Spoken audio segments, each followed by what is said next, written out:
Welcome to the ArborXR Industry Leaders Podcast. I'm your host, Brad Scoggin, CEO and co-founder of ArborXR, along with my co-host, Will Stackable, our CMO, and also a co-founder. And today we get to sit down with Alex Rühl. Alex is the head of emerging tech at PwC. She's based in UK. And Alex, we're really excited to have you on the show today. I'm excited to be here. Thanks so much for inviting me.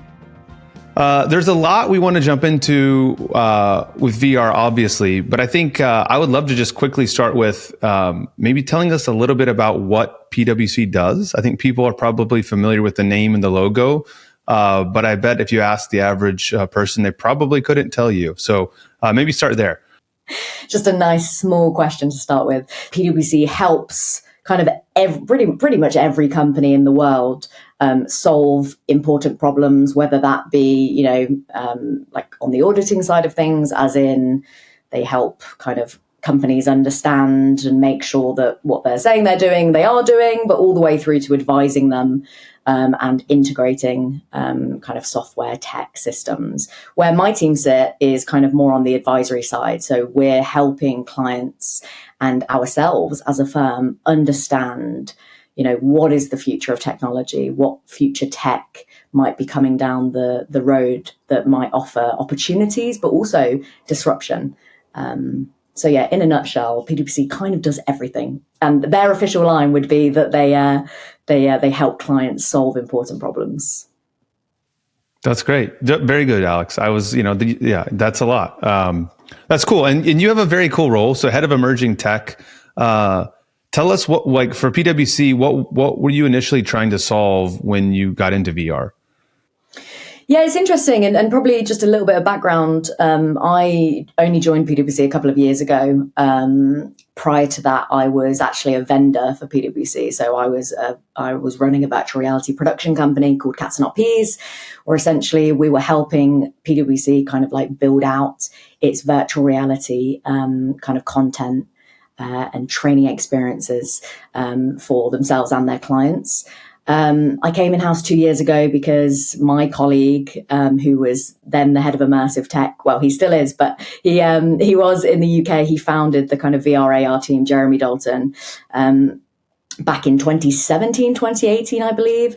And he set the team up essentially, not dissimilar to the kind of remit now, to kind of help clients understand how they could harness VR in kind of like context where it made sense. So, for example, some of the early projects that we worked on together as like, a vendor and PwC were kind of helping clients bring to life their management training, for example. So, you're doing like a change management transformation at a bank, for example, and you want to bring to life what that means for your leadership by putting them in a simulation of what good management looks like, what bad management looks like, really bringing to life some of these kind of concepts. And then, from there, I think the team just kind of has naturally evolved and grown as the tech has evolved.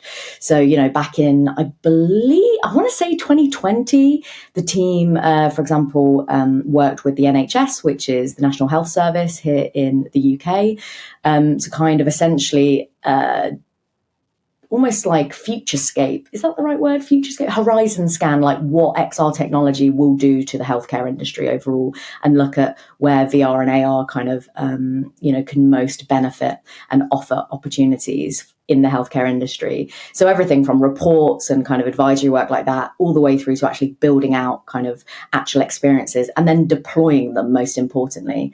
And we can get into this, but one of our kind of biggest projects is a project called In My Shoes, which is a virtual reality race awareness training experience, which has been rolled out to all 25,000 of our staff in PwC UK and also is being used globally. And so, everything from the advising to the building the content to actually then deploying it is what we do. So we do everything, basically. We're all very tired. It's busy being the emerging tech team at PwC.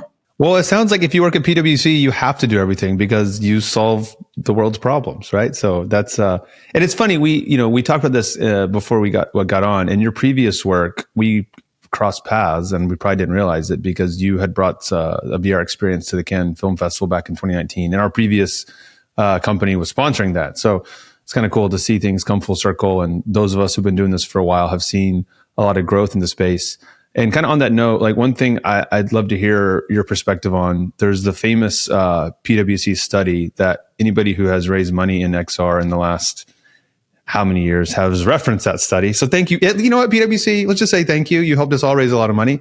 But I'd love to, any of the kind of high level findings that stand out to you that you could talk about and kind of what you've seen from your vantage point, how that study has helped influence companies move into VR. Well, I think with everything, no matter what you're investing in as a company, you want proof that it's going to work, right? You want proof that there's going to be a return on investment. And I think the study you're referring to is our one where we compared virtual reality to video, not video conferencing, e-learning versus traditional classroom learning, right? As the effectiveness of VR compared to those two, and the findings. In fact, I've got the study up because I assumed that maybe this would come up. Things like roughly 4 times more emotionally connected to the content.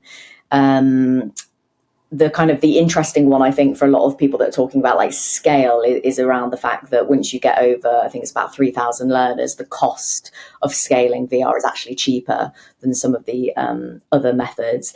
And again, the effectiveness, the confidence in applying that learning, again, it's overwhelming. We found in that study that that VR training obviously has like all of these benefits. And so, the main reason why that study kind of existed was exactly a little bit almost to test our own thesis as well, right? It's like we working in this space, any of us who have been making this content for a long time, we know that it's a powerful medium, right? Like we understand the magic. I feel like anyone that has put on a VR headset at some point will understand that magic. But how do you take that to a board and say, we think you should invest X amount of money in kind of replacing some of your classroom training or replacing some of your hard skills, on the job learning with a virtual reality alternative? It just makes it a little bit easier and allows people to be a bit more comfortable with that when obviously you've kind of you've tested that. The other one though that I don't think as many know about, and this was a study that came out I think last year. And I can share a link, so you can share that with the audience here. But is around the effectiveness of VR in a remote working context. I think it was really interesting during COVID.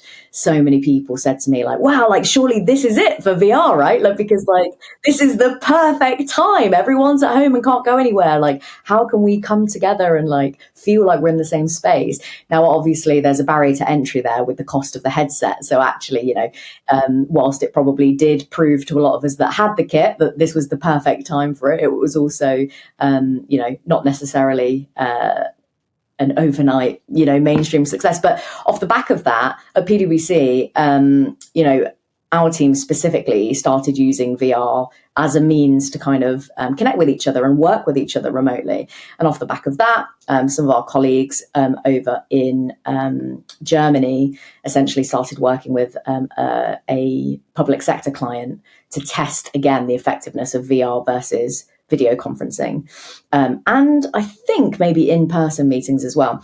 And just a couple of the stats from that study, 16% improvement in communication, 58% greater sense of closeness to colleagues, 11% higher satisfaction results with like workshops, and 15% more comfortable in a VR meeting versus alternatives. So again, like, a lot of these things people will say, well, these aren't, like hard scientific facts. These are qualitative, I guess, is qualitative data. But, especially when we're talking about soft skills and essentially, things like the belongingness of your team and that then kind of satisfaction and happiness leading to retention of your staff, or just even providing or outputting better work because they feel like they belong.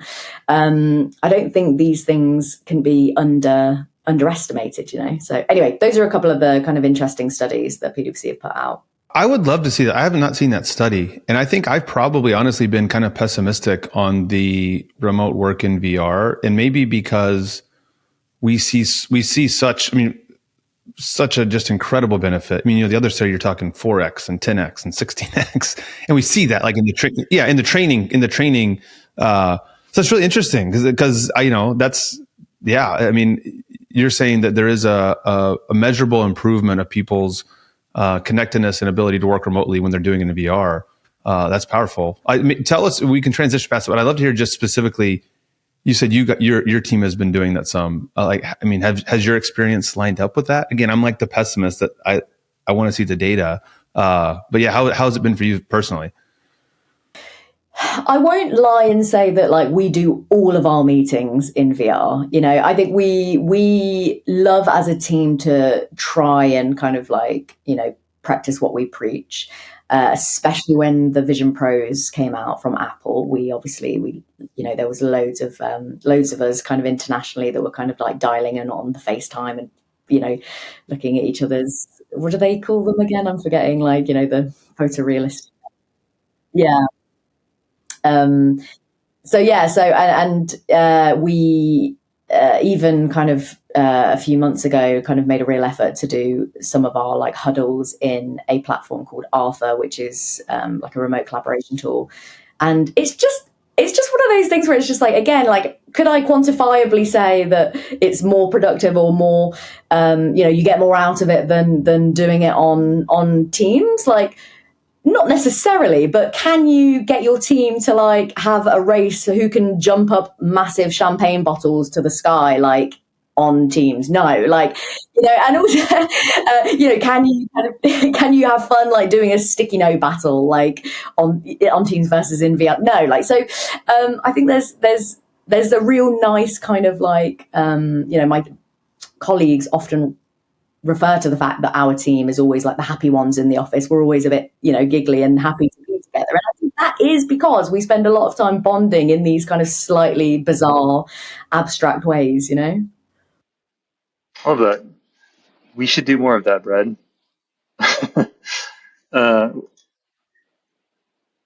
One thing that we've found really interesting over the last 2 years. So if we rewind back to, let's say, 2019, 2020, around the time the PwC study came out, I don't know if I could find a company outside of Walmart that there was a few, but very few companies had tangible stats from pilot programs that were informing their decisions in terms of scale up or growth across the organization. And so often people were pointing to studies like the PwC one and others that were academic studies to kind of help inform decisions and resourcing programs. Well, now it's 2024, and it's really cool to see how many companies have pilots, did a really good job measuring and testing those pilots, and are now able to talk about it and scale up. And we're starting to get more of those on the podcast. We hear, just yesterday I was on a call with, and this was a company that's, can't say the name, but top 5 packaged good, what is it, CPG, Fortune 500, huge company. And they've seen a 50% reduction in time for training new employees on the line, which ends up, it's something like 12 weeks of normal training time down to 6. So we're talking about millions of dollars, much like improved employee retention. Nobody wants to sit through 12 weeks of training. And so when you have real world examples of companies that are seeing such success at the pilot stage. Now, I know the PwC study said that virtual reality learners completed training 4 times faster than the classroom training. And a lot of people looked at that and said, there's no way, 4 times faster. Maybe it's not 4 times, but 50% faster, 12 weeks down to 6 weeks. For a large company that's at scale, that represents millions and millions of dollars. And not only does it pay for the VR training easily, but also it's just a better employee experience. And a big part of our whole mission and vision is that VR at its best should give us our time back. It should make us better people. And it should give us more time to be present in the real world. So I'm curious for you, I talked about, there's a few we can talk about. We talked about Delta on this podcast and several others. But are there any specific companies, or even if you can't name names, are you starting to see that shift from the from the academic to the real world, and what gets you excited these days? Yeah, I mean, I can't name names, but definitely we're seeing, to your point, we're seeing a lot of companies that have been incubating and, trialing small scale kind of VR projects, training, POCs over the last however many years, start to your point, really see actually it's not only going to pay for itself, it's actually going to your point, like save a load of time and money off what would be some kind of very expensive processes. So we see a lot, for example, in like the pharmaceuticals world, where one wrong move with a particular machine costs literally millions. Just one wrong move, like one person, one wrong move, millions. So all of a sudden, it doesn't seem that, unrealistic to want to, use something like virtual reality to then do, even if it's just extra training on top of the training that they do. Because if you can stop one person doing that mistake, it's paid for itself, X amount over. I think to your point, the hard skills is probably where we see like the most companies see the tangible ROI. And I don't think that we can remove the economic climate from this conversation, right? I feel like the conversation 2 years ago was very different to how it is now. Now, we're in an economic downturn, also obviously AI is the belle of the ball and anyone wants to talk to. So I think most companies are looking at the tried and tested and where they can have the most impact if they are going to kind of like continue investing in this. But what I'm the most excited about is not necessarily, I mean, that's exciting because it's always good when companies are adopting this, right? Because that helps the industry, that helps all of us who work in this space. The more, like, even just you kind of like referring to that, well, it's like the more of those examples and the more that we see these companies adopt it, that helps everyone, because then it's not just one study or it's not just some data from PwC that's saying you should do this. It's like actual companies are going out and deploying it. But the other area is genuinely, I don't think it can be understated, the difference Apple coming into the market has made. Meta doing amazing things, like I think Project Orion, like super exciting. Like there's a lot of buzz around that. They've done an amazing job, and still, the Quest and the Pico headsets are by far the most scalable in an enterprise context. But Apple coming into the conversation has definitely changed. We've noticed the conversation amongst clients. I just think it's something that kind of says to the market, this isn't really something that's going away. This, and their device is very different, obviously, and it's targeted at very different use cases compared to the other headsets available. But I do think that has changed the conversation, and we found that even things like, for example, when we showcase, we created data visualization app called Geospatial Insights at the beginning of the year. We've been kind of touring it around lots of different kind of conferences. We just had it at the Gartner Symposium in Barcelona. And the Apple Vision Pro is what people want to come to the stand for. Like, they might be there to discuss an AI transformation or, traditional consulting services or, some of the other kind of services that PwC provides. But what we found is that people are so excited to come and see what the future of tech looks like. So they want to come and try the headset, and especially, at the price point, it's not necessarily the most accessible for people to just kind of buy themselves. So that's kind of a nice little hook for them to kind of come in and get to have an experience before they then kind of go on to talk about whatever it is that their biggest pain point is in their company. So that's been really exciting. And especially, I don't know, I think we've probably all been in this industry around the same time, right? Since like the time, kind of 2015, 2016 initial wave. And obviously we've been through a few of these cycles now of like, it's all everyone wants to talk about, and now no one wants to talk about it. And it's like, it's dead. VR's dead, but now it's back again, and the metaverse is the future. And, we've done this dance a few times. I think it's really interesting that despite the fact that VR is not what everyone's talking about necessarily right now, because AI is, people are still really excited and genuinely curious to understand more because of the Apple headset coming out. So yeah, I'd be curious to know if that lines up with your experience as well. Yeah, I totally agree. I think the the commitment from Apple, what Meta continues to do. And, people want to dog Meta and say they're losing money. I think you could also say they're investing money, and they're investing, and it's making it possible for everybody else, So I think, I totally agree. And I think, to me, what's exciting is I almost feel like it's good that AI is getting all the attention. It's like, that's fine. We'll just grow quietly in the background. And there was a really good piece in the Wall Street Journal recently that did a story just on that, kind of the quiet adoption of VR that they're seeing at a lot of big companies.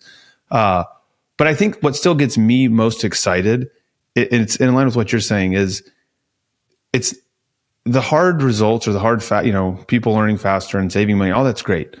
But to me, what that really is representing is that the way people learn is changing fundamentally.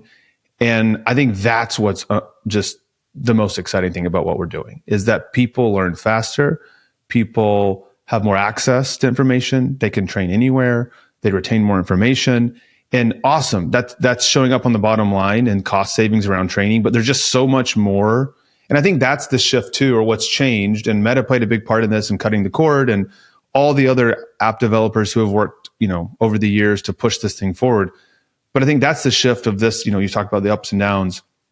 I think we're at a place now where the core value prop of VR from a learning perspective is so real and solid that it's not going anywhere. And it's just, how does it play out? How fast does it play out? Does it go faster in enterprise or in traditional education? But for us all to be a part of that it's awesome, right? I mean, it's not just the tech side, which is fun. It's something that's really, I think, meaningful for people. One thing you talked about, some of the benefits your team has seen from like the remote benefits of getting in VR. What other benefits have you seen internally at PwC using VR?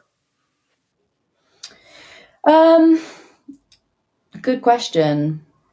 I think outside of training and remote collaboration, there's kind of two areas. Data visualization is one that we're only just starting to scratch the surface on. And I mentioned the app that we built, our kind of internal teams built this year, which has been really exciting because essentially just allows you to see geospatial data in a totally new, immersive, interactive, and also quite quick way. Like I feel like, it's natural to want to see data that is overlaid onto a world map or a city map. Like it makes sense to do that in this context, right? Where you can see it in front of you, you can toggle on different data, you can like physically see the buildings and the way that the data swirls around it in terms of like the hotspots of where, for example, like, air pollution is on a certain day in a certain city, etc.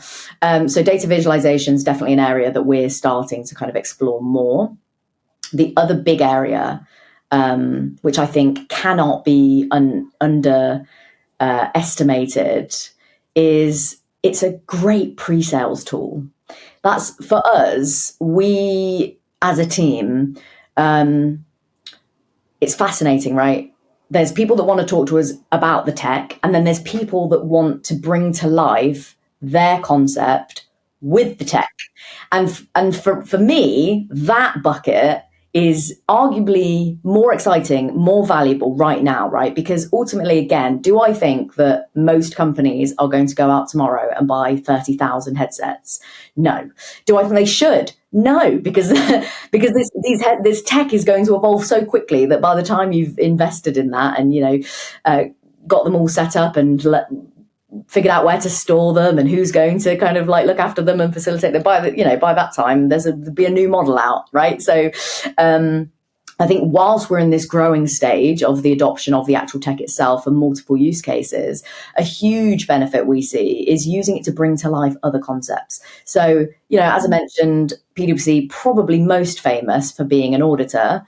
The world of auditing is changing like rapidly, right? Because of new technology such as AI and blockchain, and just that whole industry is kind of fascinating. And it's funny, before we started recording, I said, before I joined PwC, I didn't even know what auditing was, but now I know loads about it. Yes. So ethereal. But so recently we created this amazing project where essentially we brought to life what the future of an audit would look like using using mixed reality, because go figure that it's really interesting to map really complex kind of controls and like, bring to life something that actually to most people, they wouldn't necessarily know what it was. But also if you're trying to kind of, talk with a client about the importance of that, of an audit and the variables within that, like bringing that to life with a really immersive experience where they can like tangibly kind of like get up close and personal with the data. That's a really amazing use case for it. We use it, for example, I think we've got something coming up soon where we're looking at kind of like bringing to life what the future of like space might look like with, again, VR. Like how else are you going to bring space and training astronauts, etc., to life, other than in a medium where you can bring the impossible, make it possible. So I think using it to kind of like either sell other services or kind of just bring to life the art of the possible for clients and people, that's a really amazing use case of it. That's what we find anyway. I love that. I have a specific question. We heard about a training application that you developed called In My Shoes. That is an empathy training course, and the stat I heard was that 75% of participants reported having kind of a wake up moment where something really hit them in an emotional way. And that I saw a quote that somebody said that this was by far the most challenging learning course I've ever experienced in my time at PwC. And I just thought, you don't hear that very often about any kind of corporate training whatsoever. I mean, most people do not enjoy it. It's often made fun of. We just had to go through a bunch of security training that was, I'm not going to name the company, but it was security videos with a talking llama. And I put it on 1.5 speed and thought, I'm not learning because I have to get through this in order to go to the next step. But could you talk just a little bit about that application and anything you learned about what VR can do in terms of building empathy and putting somebody in somebody else's shoes in a way that actually changes a perspective for them? I feel like in 2019, 2020, anytime me and my industry pals would go to a conference, we would have this joke that, anytime someone said empathy, you had to take a shot of your coffee or whatever, because empathy machine, the empathy machine, because that is what VR was doing. But as much as we love to make a joke about that, it's true, right? Like, as in, there is, for me, there's very few things that you how shall I put this? Let me rewind. I feel like someone once said to me, VR is amazing for two things: be there or be them. Be there, like go somewhere that you would never be able to go, like go, visit like a place that you would just never be able to access. Or be them, like step into someone else's shoes and kind of like feel what that's like, as close as possible anyway. That to me, still to this day, really rings true in terms of something that you absolutely can't do in any other medium. Because arguably, can you see data visualization in other mediums? Yes. Can you do training for security, in other mediums? Yes. But what can't you do? You can't really put yourself in someone else's skin. And even though you can't obviously do that in VR, you can get as close as humanly possible to doing that. So In My Shoes was, a project that I think the Chief Diversity and Inclusion Officer at PwC funded, or maybe the Chief People Officer, in response to the George Floyd murder. And essentially it was a commitment to the fact that, PwC wanted to really kind of raise awareness of unconscious bias in the workplace. Specifically, this training is aimed at racial awareness.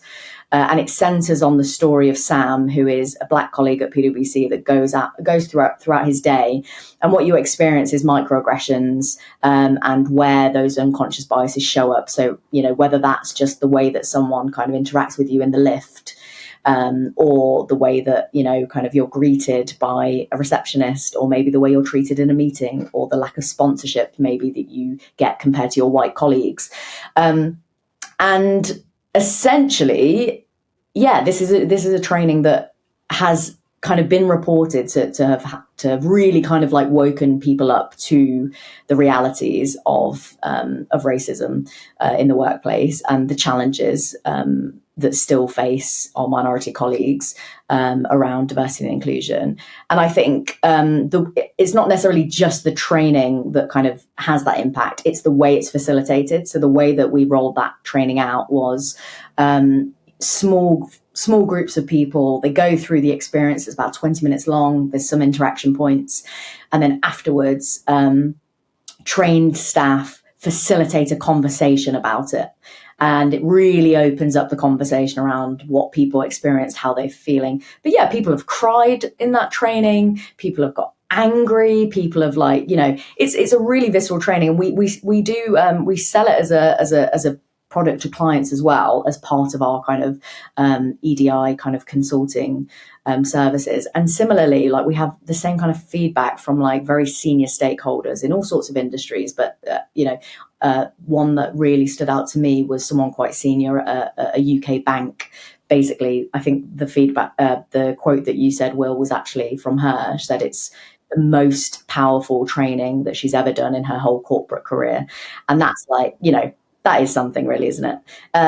But yeah, I mean, it's a really powerful training. I was fortunate enough to be the director on that project because I wasn't in-house at that point. But it's amazing because even though we built it in 2020, it's still being used today. It's still kind of having an impact. What do you think? You talked about, and we saw it too, just a lot of different types of empathy content, which is powerful, but it sounds like this one just hits differently. If you have 75% of the people that are saying, very positive response, and then you said people crying, what do you think it was or is about this particular experience that just hit so hard? I think it's the stories. I think I should have said that the experiences, the kind of the what you actually go through in the experience, they are real life stories that were kind of crafted. Essentially, when we were kind of building it, the first stage was kind of bringing together our colleagues from what's now called the Black Network at PwC, but it was, I think, called the Multicultural Business Network. And essentially, these really amazing kind of individuals shared their stories of how kind of unconscious bias has affected them in the workplace. And essentially from that, we then crafted a narrative. So I think the real reason why it has the most impact is because it's so real. And then the fact that you're doing it in VR and you're having to look your colleagues in the eyes and you're I think all of that kind of plays into it. It's interesting though, because what's also really interesting is the intersectionality of it. So even though this is very much targeted at kind of race awareness, there's so much overlap with, for example, gender bias, discrimination for being queer, or disabilities, neurodivergence. There's so much overlap because, unconscious bias kind of shows up in, similar-ish ways for lots of groups of people, right? So what was really interesting as well is not just the fact that this was kind of hitting home for this specific purpose of, educating around race awareness, but also then it opened up a larger conversation about I've been I get it all the time. I'm a fairly young woman and I lead quite a large, quite visible team in PwC. And yet, it's definitely happened to me where I've gone into meetings and people expect me to be the junior and not the kind of the thought leader in the space, for example. So it's interesting that intersectionality, again, that makes it more real for people because they kind of identify and they go, oh my God, that's happened to me. And wow, okay, how do I do better? And I think that's it, right? It's you can go through a training like that, but actually what is your actions as a result of it? What are you going to do? What are you going to do differently? How are you going to show up as a kind of an ally and a sponsor off the back of it? Yeah. I think what's so cool about that type of content is just a broad application. It's every company on the planet can use, and benefit from that type of training. Whereas a lot of our customers today who are seeing tremendous results, the training is very specific to their industry or their use case. So that's really cool. I would love to ask on a lighter note. I know you're managing a decent sized fleet, and you recently transitioned the management of that to Arbor. I'd love to hear just a little bit about, maybe what precipitated that and kind of how that transition has worked for you. I mean, anyone that kind of works with VR headsets know that one of the most painful things about it sometimes is the management of the fleet, right? The second that you get over kind of 3, 4, 5 devices. I mean, we have, I want to say it's about 300 devices just in the UK alone. And then, globally, we have a much larger fleet. When you're not only managing those headsets in terms of, just keeping track of where they all are, what's charged, what's not, but also what is the content. And, we love when the headset providers randomly push an update that breaks everything, and then you have to update all your applications, and doing that without an MDM solution is just absolutely not a thing. It's not something that I would wish on my worst enemy.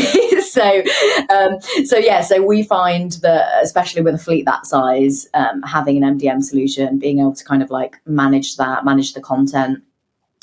We often also, we have kind of done events where we're running that fleet at once, which is obviously chaos, but amazing fun to see that many people do VR at the same time. But most of the time we're running smaller sessions, and we've got different devices in different places, needed for different purposes. So also, and listen, I'm fortunately for me, I have an incredible team that look after all that. So I'm not going to claim that I know the ins and outs of what goes on with all of that. But I do probably know that it saved us a lot of time and pain being able to manage it all centrally.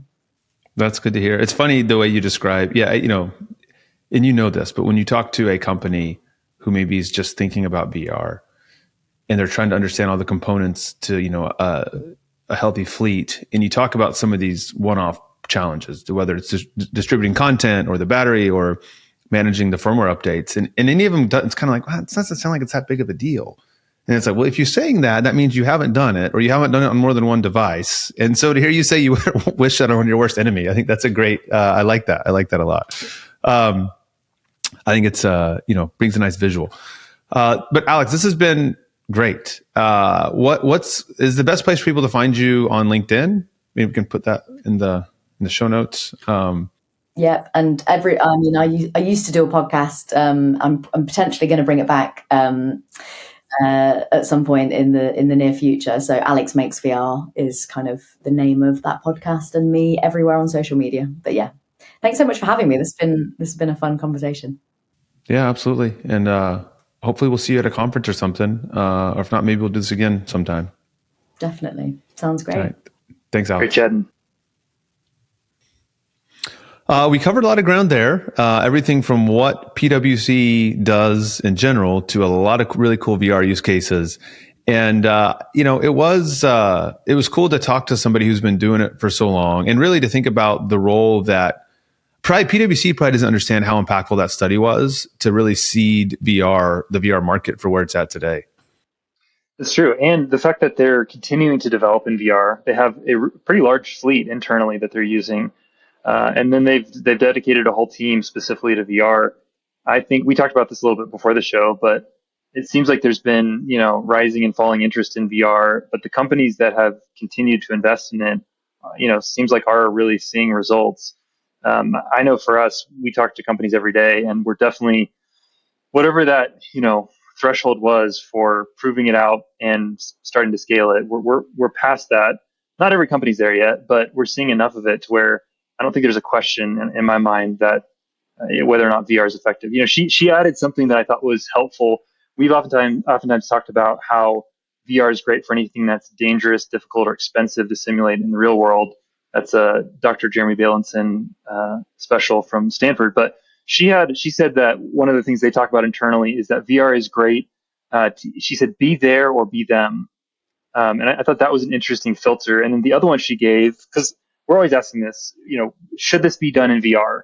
We don't want to just, bolt on VR because it's not even a great buzzword anymore, but we don't want to just bolt the technology on. We want the technology to drive, there needs to be a reason for it. But the other thing she said that struck me was she said they ask internally, what can't you do?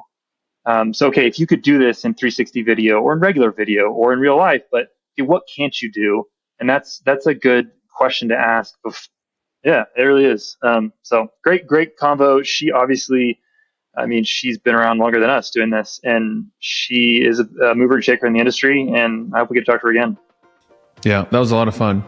Well, as always, thank you for spending a little bit of time with us, and make sure you check us out wherever you listen to podcasts, and we'll see you next time.